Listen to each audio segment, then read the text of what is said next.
L'année dernière, nous avons organisé la première édition, côté que nous avons tâtonné. L'idée était là, parce qu'au niveau de l'observatoire, c'est des réflexions très poussées que nous faisons pour nous voir comment nous sommes capables de joindre assez pour nous capables de soumettre avec l'autorité de l'État, pour nous capables de soumettre tout avec le mouvement sportif là. Mais année ça, nous lancer, nous sommes capables de constater donc deuxième édition. En deuxième édition, capitaine plus élèves l'école, élèves NS1 à NS4. D'abord, ça va permettre que un déclenchement, il y a une sensation de bien-être pour que les jeunes soient capables de nécessiter pour faire des recherches, pour lire, et ça lié à la recherche qu'il fait pour capable mettre son feuille papier. C'est ça qui est important pour nous. Cette culture que nous perdons, culture d'écrire là, que nous perdons, nous-mêmes au niveau de l'observatoire, nous avons besoin de comment nous sommes capables de réorienter les jeunes par le sport. Par le sport, parce que le sport est un outil puissant capable de briser les barrières raciales. Ce n'est pas moi-même qui dis. Je dis que le sport est plus puissant que le gouvernement. Donc, ce n'est pas moi-même qui dis, c'est Nelson Mandela qui fait expérience avec le sport et il dit ça. Nous-mêmes, en tant que président de l'Observatoire, tout ça qui est important, nous sommes capables de faire pour le pays, nous-mêmes, nous là justement pour nous capables de faire. Et jeunes, si nous devons transformer le pays, si nous devons changer le pays, on pense avec eux, élèves l'école. Et si nous pensons avec eux, parce que demain, dans 10 ans, dans 15 ans, dans 20 ans, c'est eux-mêmes qui viennent des décideurs politiques.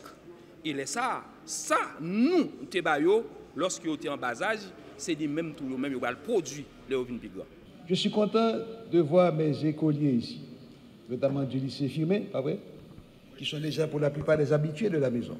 Ce n'est pas la première fois qu'Iskia vous reçoit ici.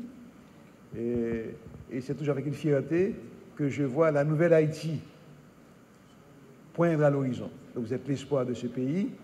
Et c'est pour ça que les deux activités que nous marions aujourd'hui sont extrêmement importantes.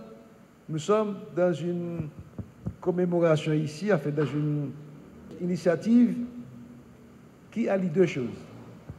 Qui allie, normalement, nous sommes dans deux activités apparemment éloignées l'une de l'autre. Faire du sport, qui est d'abord intrinsèquement une activité physique, sauf pour quelques sports cérébraux, comme les échecs, que je pratique. Et aussi la dissertation, qui est fondamentalement une activité académique. L'une fait appel au corps, l'autre fait appel à l'esprit. Les amateurs et les pratiquants d'une activité sportive connaissent bien, n'est-ce pas, tous les bienfaits du sport. C'est l'occasion de vous rappeler une citation du poète romain Juvénal qui disait, vous devez vous rappeler bien ça, ceux qui font du latin, mens sana in corpore sano, un esprit sain dans un corps sain. Eh bien, c'est une façon de dire, d'abord, de reconnaître les bienfaits qui sont associés au sport comme activité physique. D'abord, les bénéfices sur la santé. Ce n'est pas moi qui vous dirai que l'activité physique est fortement recommandée pour prévenir des pathologies chroniques et qui contribuent au traitement d'un grand nombre d'affections de longue durée. Vous ne savez pas, le cancer, le diabète, l'obésité, mais également des maladies psychiatriques, neurodégénératives, comme le Parkinson, par exemple. Donc le sport a des bienfaits certains pour la santé. Mais aussi, on ne fait pas le sport pour pleurer, pour être chagrin, on fait le sport pour s'amuser. Il y a du plaisir à faire le sport. Il y a de la joie à faire le sport. C'est une activité ludique. Et lorsqu'on pratique le sport, ben, le corps, savez-vous, sécrète des hormones comme l'endorphine, comme la dopamine, comme l'adrénaline, qui permettent de réduire le stress, qui permettent d'améliorer le sommeil, qui contribuent même à diminuer les douleurs. Et ça agit comme un antidépresseur. Donc c'est avant tout donc, une source de plaisir. Troisième bénéfice du sport, et ça pour Haïti, ça va être très important, c'est le lien social. C'est un formidable créateur de ciment social, de rencontres, d'échanges. On behalf of the ambassador of the Taiwan Embassy in Haiti, it's an honor for me to give you a few words here. Director General Thomas asked me how long you have been here. I told him that I'm here only 1 month. A lot for me to learn from you. And when I listened to his saxophone performance, your national anthem, I was touched. I was touched. I always enjoy watching British Got Talent, American Got Talent. Is there any talents in Haiti? And I'm sure you are the future folk. You are the future talents in Haiti for this event promoted by your president for this association. And it's an honor for me to be here to join you, how we can work together.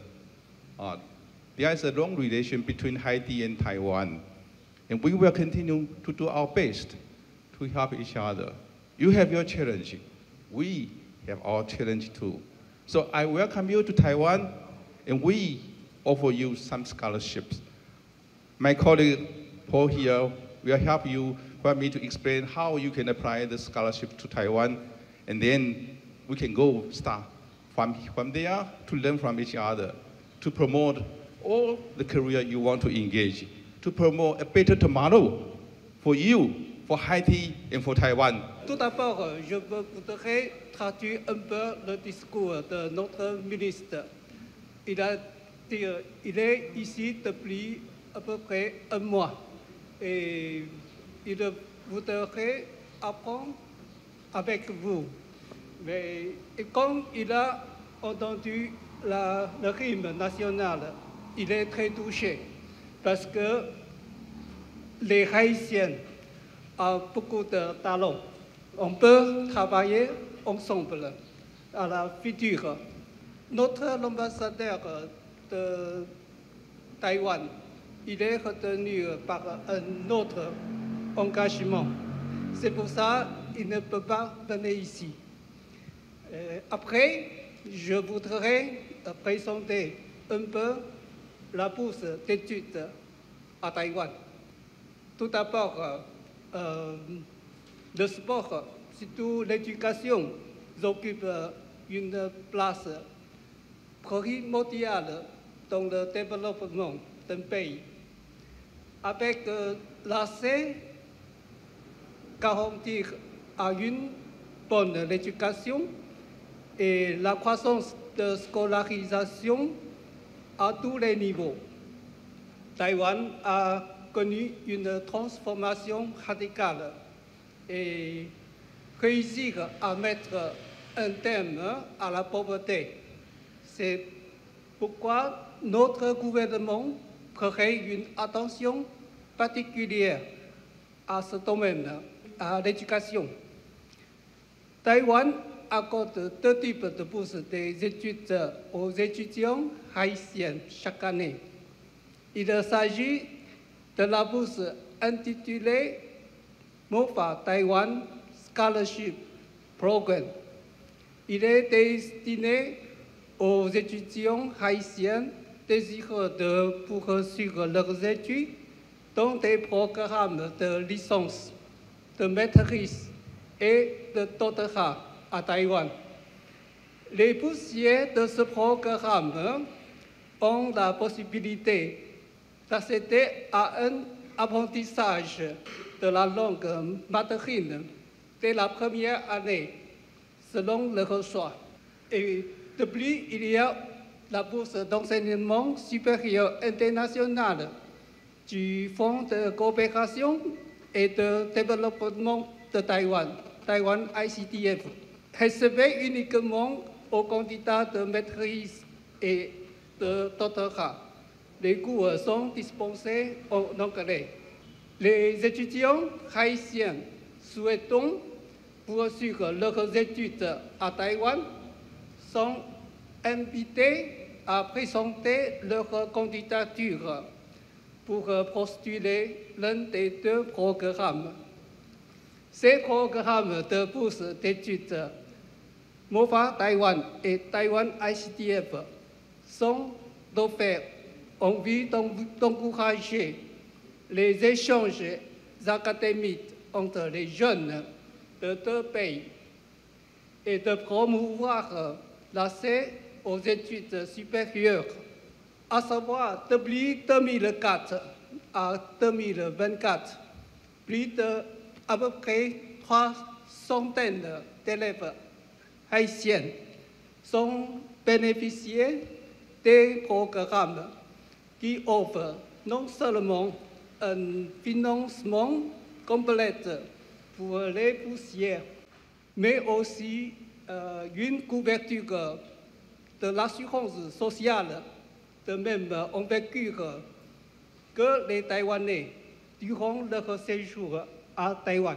La tragédie de toutes ces victimes nous rappelle l'urgence et la responsabilité qui nous incombe en tant que représentants d'un gouvernement et d'un conseil présidentiel de transition qui s'active sans relâche pour juguler cette crise et permettre aux jeunes que vous êtes, vous tous ici présents, de rêver et de se projeter en s'impliquant par leurs écrits, tant par leurs écrits que par leurs actes de coopération citoyenne avec les forces de l'ordre.